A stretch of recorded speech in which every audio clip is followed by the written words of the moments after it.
NEET paper leak मामले में supreme court ने अपना फैसला सुना दिया है। Chief justice of India DY Chandrachud ने इस मामले की सुनवाई पूरी होने के बाद अपना फैसला सुनाया। सुप्रीम कोर्ट की बेंच ने कहा कि नीट यूजी की परीक्षा फिर से नहीं होगी।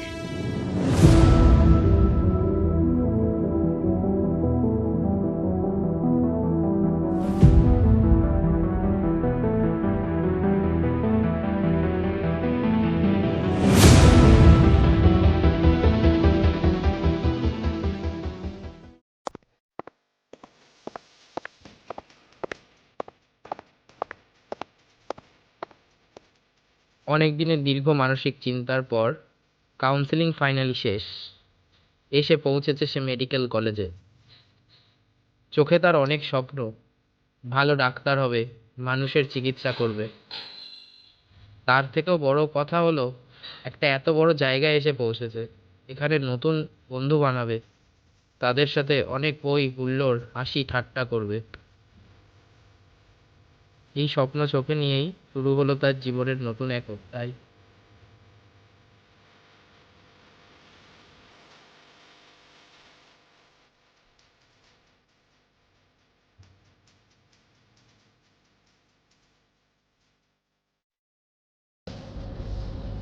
হ্যালো, আমার নাম তুষার। তোমার নাম কি? আমার নাম সোহম। ও হাই, মাইসেল তুষার। তোমার নাম কি? রৌনদীপ। তোমাদের বাড়ি কোথায়? আমার বাড়ি বহরম। আমার বাড়িও বহরমপুরে। তোমার করে ভালো লাগে প্রথম দিন?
হ্যালো।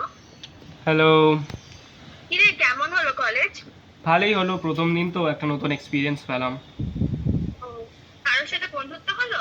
হ্যাঁ, 3-4 জনের সাথে কথা হয়ে যায়, সব নাম বাড়ি ঠিকানা জিজ্ঞাসা করলাম, ভালোই মনে হলো। বাট জানো, একটা ছেলে ছিল যে অনেক অ্যাটিটিউডে ছিল, না কারোর সাথে কথা বলছিল না কিছু। আমিও ওর সাথে কথা বলিনি। আরে ঠিক আছে, রেগে যাচ্ছিস কেন? ও হয়তো ভয় পাচ্ছিল কথা বলতে নতুন জায়গায়, তুই কথা বলে নিস ওর সাথে। ঠিক আছে, পরের দিন চেষ্টা করবো। হ্যাঁ ঠিক আছে, পরে দেখা যাবে সেটা। তুই এখন গিয়ে খেয়ে নে, আর নতুন বইগুলো খুলে দেখেছিস? না না, দেখছি। ঠিক আছে, তাহলে পরে কথা হবে। হ্যাঁ।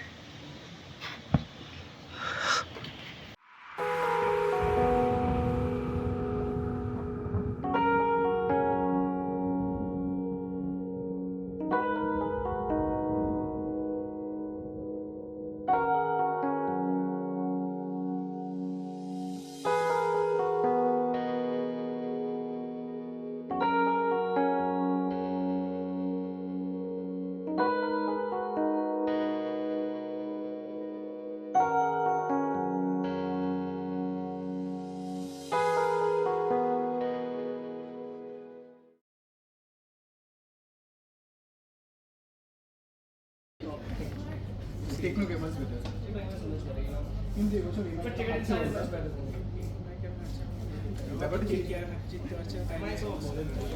না না না, প্রবলেমটা হচ্ছে যে এবছর রিলায়েন্সের শেয়ার কম চলছে, তেলের স্টেটও কম। একটু শোনো, আমাকে এই টপিকটা একটু বুঝিয়ে দেবে? হ্যাঁ, বসো প্লিজ।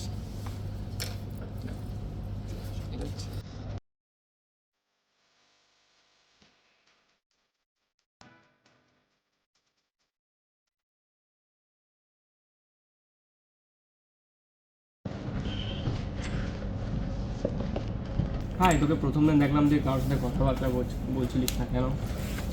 ও একসময় অনেক মিশে দেখেছি, এখন আর তেমন ফল ভালো হয়নি, তাই এখন আর সেইভাবে কারোর সাথে মিশি না আর কি। সবাই একরকম হয় না, আমরা দিলে আজ থেকে বন্ধু। বন্ধু দেখা যাক, ঠিক আছে।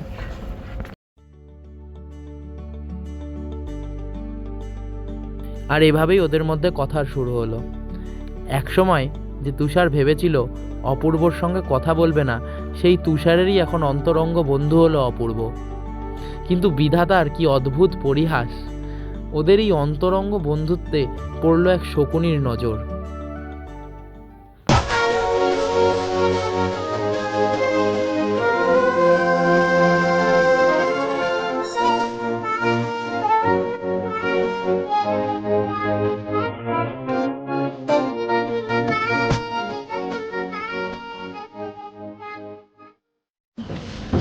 জানি অপূর্ব তোর নামে কি বলেছে জানিস না?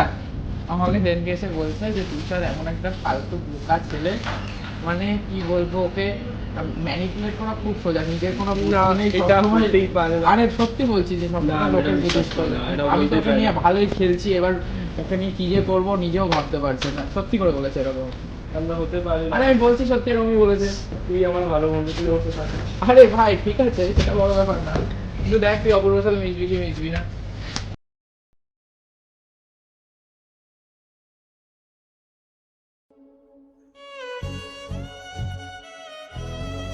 কিছুদিন পরেই ঘটল সেই অবিশ্বাস্য ঘটনা। তুষার অপূর্বকে একা করে দিল। অপূর্ব প্রথমেই এটার ভয় পেয়েছিল। আবার আগের জীবনে ফিরে গেল অপূর্ব, আগের ওর একার জীবন।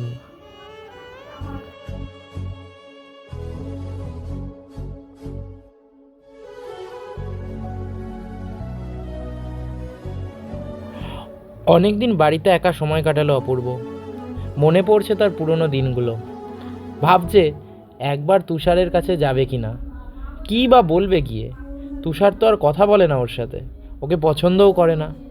কিন্তু মন মানল না ওর, ও গেল তুষারের বাড়ি আবার। আর এদিকে তুষার সিঁড়ি দিয়ে নামতে গিয়ে পড়ে গেছে, উঠতেও পারছে না।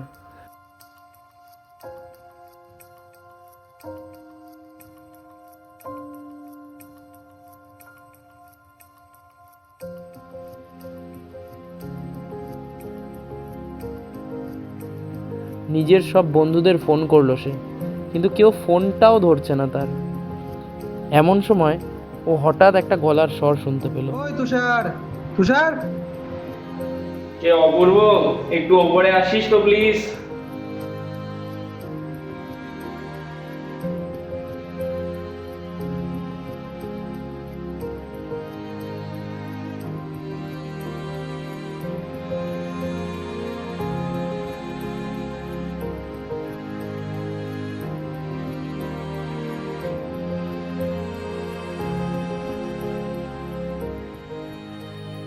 ভাই সরি, আমি তোকে এত খারাপ বুঝলাম, আমি তোকে এত ইগনোর করলাম, তাও তুই আবার এই মুসিবতের সময় তুই আরে ঠিক আছে ভাই, প্রয়োজনের সময় বোঝা যায় কে আসলে।